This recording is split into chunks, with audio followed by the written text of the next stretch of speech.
말씀을 끝까지 다 읽기엔 말씀이 길고 1절에서 5절까지만 우리 합독해서 정확하게 발음하시면서 말씀 합독하겠습니다. 자, 10월 14일 금요일 아침 요한계시록 4장 1절에서 5절입니다. 시작. 이 일 후에 내가 보니 하늘에 열린 문이 있는데 내가 들은 바 처음에 내게 말하던 나팔소리 같은 그 음성이 이르되 이리로 올라오라. 이후에 마땅히 일어날 일들을 내가 내게 보이리라 하시더라. 내가 곧 성령에 감동되었더니 보라, 하늘에 보좌를 베풀었고 그 보좌 위에 앉으신 이가 있는데 앉으신 이의 모양이 벽옥과 홍보석 같고 또 무지개가 있어 보좌에 둘렸는데 그 모양이 녹보석 같더라. 또 보좌에 둘려 24 보좌들이 있고 그 보좌들 위에 24 장로들이 흰 옷을 입고 머리에 금관을 쓰고 앉았더라. 5절. 보좌로부터 번개와 음성과 우레소리가 나고 보좌 앞에 켠 등불 7이 있으니 이는 하나님의 7 영이다. 아멘. 네. 우리 지난 시간까지 사도 요한이 7 교회에 주시는 말씀에 대해서 우리 요한계시록까지 3장까지 말씀을 보았습니다. 이제 오늘 4장에 와서 하나님이 계시는 하나님이 앉으신 보좌, 보좌는 하나님이 앉으시는 자리를 말하는데 우리가 하나님을 눈으로 볼 수 없잖아요. 하나님은 우리 눈에 보이시는 존재가 아니지요. 그런데 그 하나님의 형상, 하나님의 모습이 그 하나님의 앉으신 보좌의 상황들이 지금 사도 요한에게 성령의 감동을 통해서 지금 환상으로 계시로 보여져요. 그러니까 여러분, 우리가 난생 처음으로 소망하는 일들을 봤을 때에 두 가지의 반응이 와요. 첫 번째는 와, 신기하다. 와, 그렇구나 하고 놀라는 일, 감탄하는 일이 나오죠. 그죠? 평생 보지 못했던 것들. 와 하고, 그리고 또 한 가지는 뭐냐면 그게 너무 이게 내가 겪어보지 못한, 보지 못한 엄청난 그런 장면이라고 생각할 때는 두려움감이 확 와요. 두려움감. 놀라고 감탄스러운 반응과 더불어 두려움감이 오는데, 지금 사도 요한이 하나님이 계신 그 하늘의 문이 열려요. 하늘의 문이 열려. 그게 이제 4장 1절에 나오지 않습니까? 여러분 1절 말씀을 한번 읽어봐요. 다시 소리내서 시작. 이 일 후에 내가 보니 하늘에 열린 문이 있는데 내가 들은 바 처음에 내게 말하던 나팔소리 같은 그 음성이 이르되 이리로 올라오라. 이후에 마땅히 일어날 일들을 내가 내게 보이리라 하시더라. 아멘. 하늘에 열린 문이 있다. 열린 문. 그러니까 여러분, 하늘에 열린 문, 이 열린 문은 하나님이 거하시는 하나님의 나라로 들어가는 문인데, 이 문이 확 열려 있고 거기서 들어오라는 음성이 들려요. 그러니까 이제 요한이 그 신비한 세계를 향하여 나가서 보는 거죠. 가끔 이제 제가 어렸을 때 보면 저희 아버님 목회하시던 교회의 성도들이 참 기도를 많이 하시고, 그 당시에는 또 성령의 부흥 시대였기 때문에 그런 역사들도 참 많았어요. 막 기도하다가 입신해서 막 천국의 상황을 보고 오셔서 간증하는 분들이 있었고, 뭐 어떤 기이한 어떤 하나님의 그 오순절 마가의 다락방에 나타났던 그런 역사들이 우리 교회의 성도들의 삶에도 굉장히 많이 나타났어요. 요즘으로 말하면 아마 신비주의다, 그렇게 요즘 기독교인들은 얘기할 수 있는 일들이 뭐 방언이 터지고 뭐 그런 거는 다 예사로 일어났었고 이제 그런 역사들이 많았는데 특별히 이 천국에 가서 천국의 그 장면들을 보고 와서 간증하는 분들 이런 분들을 보면 야 저게 무슨 동화의 옛날 이야기에 나오는 얘기 아니야는 정말 이해할 수 없는 뜬구름 잡는 어떤 상상의 세계에 있는 이야기를 하는 것 같은데 그 이야기를 하는 분들은 얼굴이 붉게 달아 올라와서 이걸 어떻게 전하지 않고는 견딜 수 없는 그런 모습으로 그 자신들이 보고 겪었던 체험했던 일들을 간증하는 일들을 여러 차례 본 적이 있습니다. 오늘 사도 요한이 이 열린 문, 하늘의 열린 문으로 들어가서 보게 되는 장면이 바로 그런 장면입니다. 그 2절에 보면은 내가 곧 성령에 감동되었더니 그러거든요. 그러니까 자기의 이성과 자기 생각과 자기 의지로는 될 수 없는 거예요. 성령에 감동되었을 때 나타나는 신비한 일이다. 그리고 여러분 성경에도 보면 바울 사도도 얘기를 했고 우리가 항상 성령 충만하고 성령의 감동 속에서 성령의 인도하심 속에서 성령께 주신 힘으로 이 영적 싸움과 같은 세상에서 싸워야 된다. 이제 그런 말씀을 많이 하셨는데 여러분 영적으로 깨어있는 상태가 바로 성령 충만한 상태인 줄로 믿습니다. 그리고 그 성령 충만함이 있을 때 우리는 그 성령의 임재하심 속에 감동이 일어나는 거예요. 감동이. 우리가 기도하다 보면 기도하고 살아가는 하루의 삶 속에서도 이러한 우리의 영적 고백들이 많이 나와요. 하나님 감사. 나도 모르게 이 성령의 감동. 예를 들어서 어떤 분을 보고도 막 마음에 감동이 돼. 어떨 때는 집에서 자녀들을 보면서도 막 감동. 가족을 보면서도 막 마음에 감사가 막 일어나고 은혜가 되고. 이게 뭐냐? 성령의 감동하심을 주는 거예요. 여러분 연속곡을 보다가도 감동되면 눈시울이 뜨거워지고 지난번에는 제가 저녁에 집에 들어갔는데 우리 딸내미가 퇴근하고 앉아가지고서 식탁에 앉아서 눈물을 뚝뚝 닦고 있어요. 깜짝 놀라갖고 너 왜 그러냐? 무슨 일 있었냐? 응? 하고 놀라서 물었더니 너무 슬퍼 너무 슬퍼. 뭐가 슬픈데? 그랬더니 저 지금 드라마를 보고 있더라고 보니까 드라마를 보면서 저 남자 주인공이 사랑하는 여자를 위해서 죽으려고 그래. 이제 죽을 거예요. 야! 하고 소리를 질렀어. 깜짝 놀랐잖아. 그래서 그래요. 우리가 영화를 보고 드라마를 보다가도 감동이 되면 감동이 올라. 그럼 막 눈물도 나고, 그죠? 성령의 감동함이 없다. 그 반대 현상은 어떨 걸까요? 반대 현상.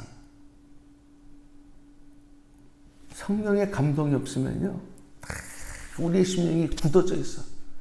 그래서 우리 딱 지난번에 라우디게아 교회 상황을 성경에서 봤잖아요. 그죠? 라우디게아 교회니라 제가 좀 순간 헷갈렸어요. 라우디게아 교회의 3장 차지도 뜨겁지도 차지도 않는 미지근하시나. 성령의 감동이 없으면 딱 그런 상태. 또 미지근하지도 않고 완전히 식고 굳어있는 상태. 그러니까 여러분 우리는 성령을 의지하지 않고는 죄인된 우리의 인간의 본성 가지고는 하나님 믿기가 어려워요. 우리가 하나님을 믿는 것도 예수 믿는 것도 여러분 내 의지가 아닌 성령의 도우심으로 인해서 성령의 인도하심으로 인해서 할렐루야.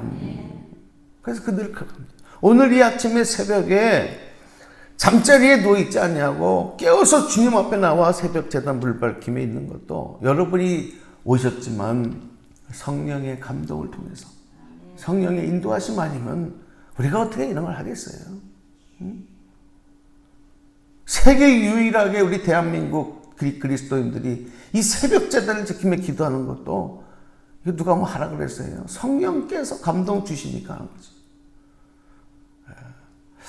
자, 오늘 이 말씀 이제 내일 다음 주에 이제 또 이어서 말씀을 드려야 되겠는데 지금 하나님께서 이 보좌의 이 영광스러운 장면을 이제 쫙 보여주시는데 그 다음에 내용들에서 쫙 펼쳐지는 거예요.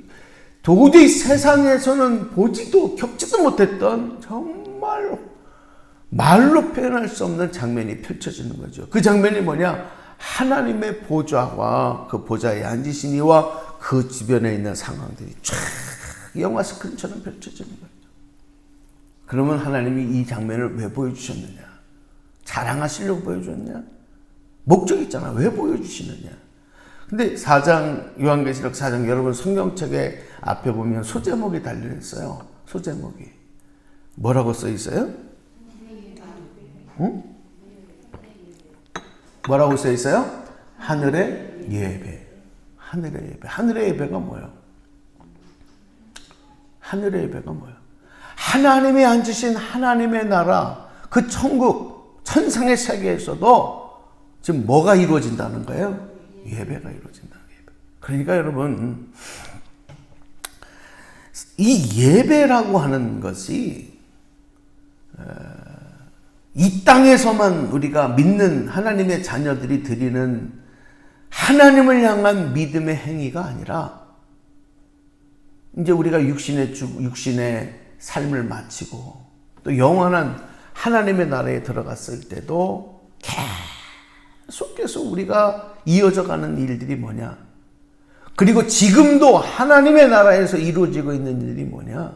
하나님을 찬양하고 하나님을 경배하고 하나님을 높여드리는 예배. 이 예배가 계속되고 있다는 거예요. 아멘. 그러니까 여러분, 예배는 이 땅에서도 우리가 결코 무엇과도 바꿀 수 없는 믿음의 행위예요. 목숨을 바쳐서라도 우리가 사수해야 될 게 예배란 말이에요. 시간이 없다? 바쁘다? 나 이거 해야 돼, 저거 해야 돼. 물론 인간적으로는 다 이해가 되죠. 인간적으로는 설득이 돼요. 바쁘셔서. 그렇죠. 상황이 어려워서. 그래서 예배가, 예배 생활을 제대로 못하고. 사람과 사람과의 마음에는 얼마든지 이해가 되고 다 되지만, 영적으로 보면 설득할 수 있는 게 없어요. 예배와는. 왜? 곧 예배는 생명이고, 예배는 하나님이 우리를 구원하신 목적이며, 이 땅에서만 되는 일이 아니라 하나님 나라에서도 지금도 동시에 이루어지고 있는 일이고, 우리가 앞으로도 영원히 하나님을 예배하는 예배자가 되어야 되기 때문에, 이 땅에서는 뭐냐? 이건 연습이에요, 연습. 육신으로. 그러나 하나님 나라에서는 나만 하는 것이 아니라 오늘 성경에 나오는 것처럼 24보좌들이 있고 그 보좌들이 24장로들이 흰옷을 입고 머리에 금관을 쓰고 앉았더라. 하나님 보좌 주변에 있는 하나님을 보좌하고 있는 천사들과 24장로들과 그리고 구원받은 성도들과 모두가 함께 정말 완전한 예배. 이제는 우리가 하나님의 보좌를 이 땅에서는 우리가 눈으로 보지 못하잖아요. 믿음으로, 하나님 앞에 우리가 믿음으로 나아가면서, 그래서 우리가 교회에 모여서 이 천국을 예표하는 하나님의 나라, 하나님이 거하시는, 임재하시는 그 특별하게 거룩하게 구별된 장소인 성전, 교회에 나와서 예배를 드리지 않습니까? 그러니까 가정에서 드리는 예배와 여러분 교회에서 드리는 예배가 다 같은 예배지만 똑같은 예배는 아니다. 왜? 그러면 성전이 필요 없어요. 교회가 필요 없어요. 교회는 하나님의 집이요, 하나님의 임재하시는 거룩한 바로 하나님의 나라를 상징하는 곳이기 때문에 우리가 이곳에 나와서 예배 드리는 것은 천국에서 드리는 예배를 이곳에서 지금 재현하는 거예요. 재현.